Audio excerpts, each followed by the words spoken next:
7 standard. आज हम इस वीडियो में इंग्लिश रीडर चैप्टर 8 में एक बहुत ही अच्छे मतलब पेपर से मिले हुए आर्टिकल्स के बारे में डिस्कस करेंगे। ये एक आर्टिकल आया हुआ था हिंदुस्तान टाइम्स न्यूज़पेपर में, गोपी किशन गांधी ने लिखा हुआ था इसके ऊपर।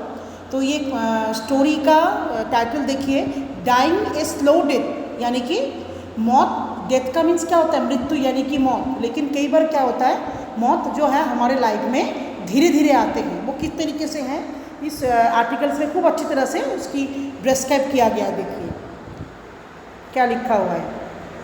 Our republic has evolved over 6 decades and we are proud ourselves in remembering our amazing achievement as a nation.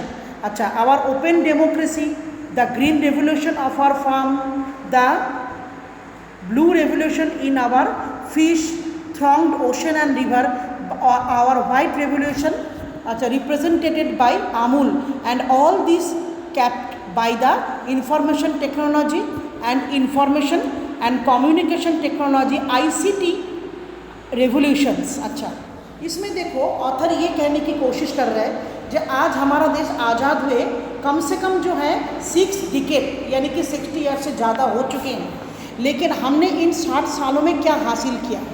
अगर हम इस बात को सोचते हुए चकित हो जाते हैं जो हमारे नेशन ने ग्रीन रेवोल्यूशन हुआ आफ्टर इंडिपेंडेंस, यानी कि आज़ादी के बाद हमारे देश में ग्रीन रिवोल्यूशन हुआ खेतीबाड़ी के ऊपर, फिर समुंदर के पानियों में ऊपर जो ब्लू रेवोल्यूशन हुआ था एक्चुअल फिशिंग इंडस्ट्री को आगे करने के लिए, वाइट रेवोल्यूशन हुआ था वो जो दूध मिल्क प्रोडक्शन को बढ़ाने के लिए। इसके अलावा हम लोगों ने आईटी सेक्टर बनाया और आईसीटी रेवोल्यूशंस में। But no, there is something else also that stares in our face and it's mighty ugly rubbish and garbage. लेकिन इसके साथ साथ जो हमने अचीव किया है ना, उसके साथ साथ क्या हुआ है, फिर भी जो है कुछ ऐसा तो ज़रूर हुआ है जिसकी वजह से हमारा शक्ल उतर रहा है। और दिन प्रतिदिन रेगुलर एवरीडे हम किस चीज़ की मुकाबला कर रहे हैं? एक माइटी बहुत ही बदसूरत अगली रबिश एंड गार्बेज का। फिर नेक्स्ट पैराग्राफ में क्या कहा जाता है उसको देखेंगे हम। इसमें देखिए, a nation's lifestyle is nothing but the integrated lifestyle of its people which, मतलब एक राष्ट्र का खुद का लाइफस्टाइल अपने लोगों को छोड़ के नहीं हो सकता है। यानी कि राष्ट्र का लाइफस्टाइल कौन सा होता है? जो उस राष्ट्र में रहने वाले लोगों का लाइफस्टाइल होते हैं वो एक इंटीग्रेटेड फॉर्म में होते, इकट्ठे फॉर्म में होते हैं। अच्छा, which in turn is nothing but the living pattern of individual and few things reflect on individual lifestyle. हमारे हर इंसान के अपने अलग अलग एक लाइफस्टाइल्स होते हैं और इस लाइफस्टाइल से हमारी हम कितने ईमानदार हैं उस चीज़ के बारे में भी झलक आता है। As the pile of garbage that collect in the kitchen, regular kitchen में जिस हिसाब से कूड़ा हमारा इकट्ठा हुए जा रहे हैं एंड इज थ्रोन आउट, और जिसको हम क्या करते हैं उस कूड़े को बाहर फेंक देते हैं दिन के ख़त्म होते। यानी कि दिन का शुरुआत जो है गार्बेज से हो रहा है और दिन खत्म हो रहा है उन गार्बेज को हम बाहर फेंक रहे, थ्रो आउट कर रहे हैं। व्हेन आई वॉज अराउंड 10, जब मैं 10 साल के आसपास था, ours was a middle class household, जैसा मैं किसी मध्यवित्त यानी कि मिडिल क्लास फैमिली से बिलोंग करता था।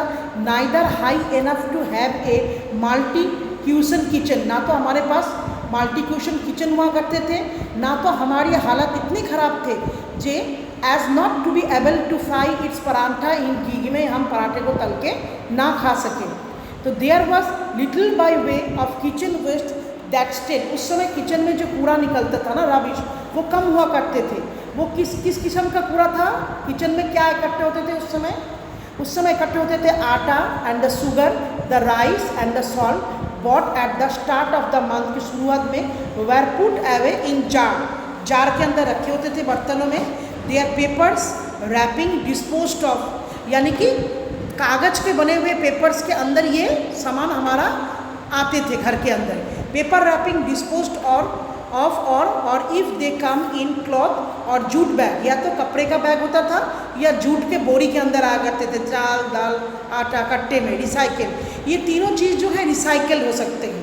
यानी कि पेपर लिफाफे के जो बने हुए तुम्हारा जो भी हो wrapping.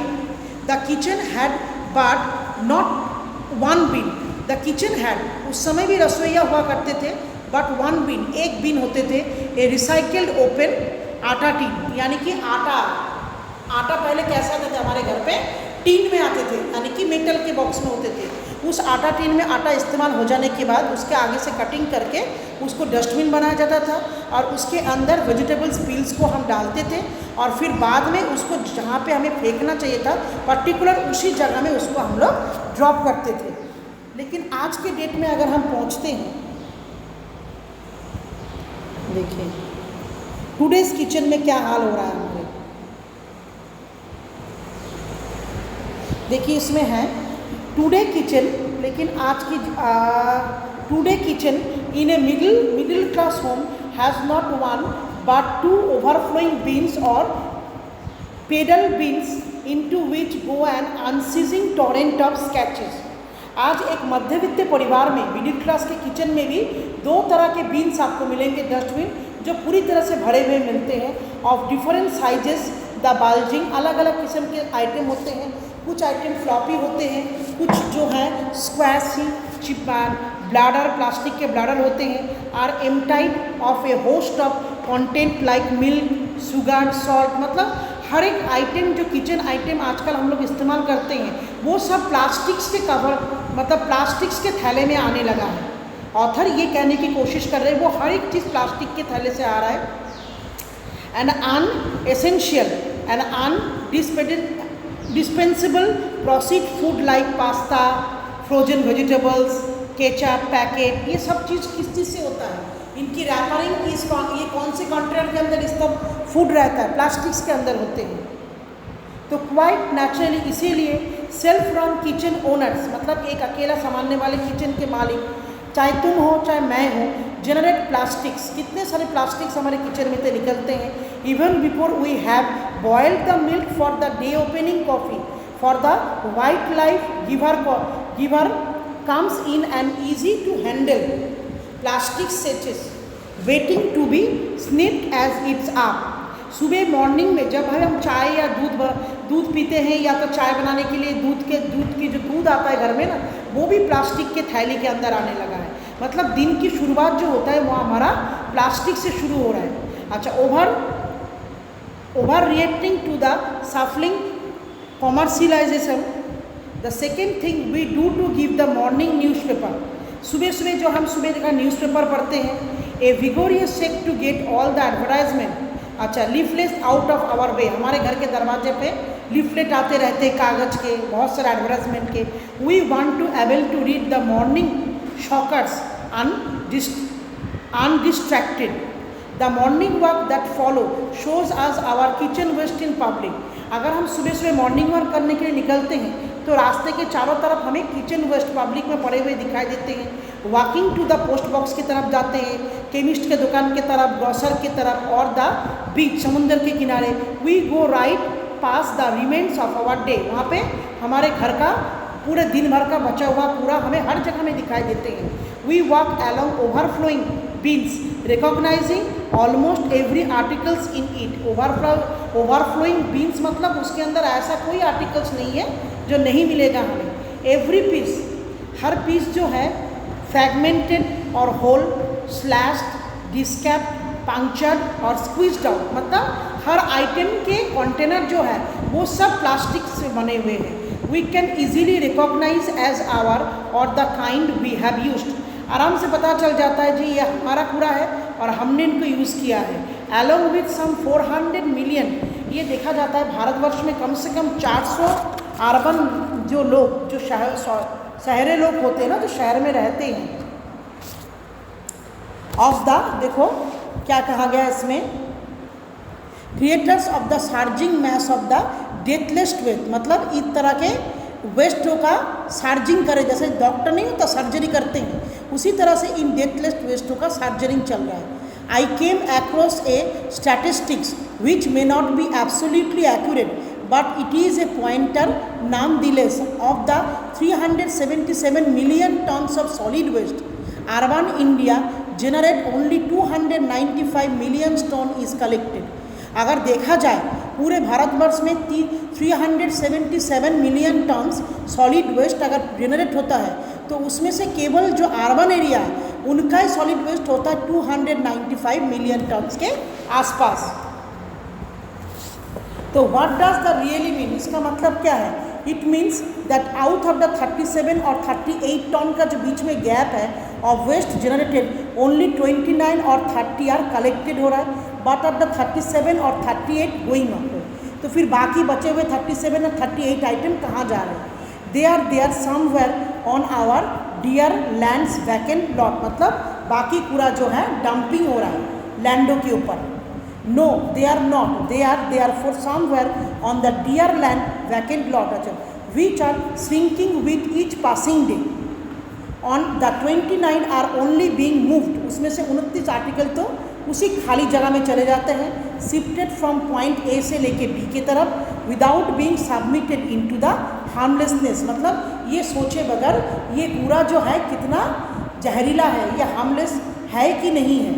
I would like to believe be is a move from dumping to recycling, but I fear mostly it is not. Some cities and some states do better than others, लेकिन कुछ शहर ऐसे भी हैं हमारे इंडिया में जो इस तरह के कूड़े के डंपिंग की तरफ काफ़ी ध्यान देते हैं और जो रिसाइकलिंग गार्बेज है उसमें से निकल के अलग करते हैं। Garbage is move to the edges of the city and town. आप लोग देखे होंगे ओखला जाने से पहले एक बहुत बड़ा कूड़ा भंडार होता है, पूरे शहर का कूड़ा वहाँ पे इकट्ठे होते हैं, टू डंप होते हैं, that are mean to be other things including water bodies, उसके अंदर वाटर बॉडीज भी होते हैं, मार्शेस एंड फील्ड के अंदर डंप होते हैं। अच्छा, they are urban India's disorganic festers with the water table. इस तरीके से शहर में लैंडों में पूरा इकट्ठे जमा होने से वाटर टेबल का जो रेट होता है ना वो धीरे धीरे नीचे की तरफ जा रहा है। तो they are urban India's disorganising faster with the water table beneath sinking, घटता हुआ जा रहा है, एंड गार्बेज अबव राइजिंग, और उसके ऊपर पूरा तैरते हुए ऊपर आ रहा है। तो what await us at this rate of the piling, अगर इस तरह से होता रहा ऑन विदाउट प्रोपोर्शनेट रिसाइकलिंग, अगर हम ज़्यादा प्रोपोर्शन में रिसाइकिल नहीं कर पाए तो how long will it take us to begin to choke, तो कितना समय लगेगा हम सबको चोक होने के लिए। वी आर टोल्ड, ये हम कहते हैं दैट अर्बन इंडिया, शहरी भारत जो है, will grow from its present size about 400 million से लेके 600 मिलियंस तक वो पहुंच चुके हैं। 2030 तक के अंदर इस तरह के डंपिंग बढ़ने लगेंगे, and that this will drive a 4-fold rise in urban per capita incomes.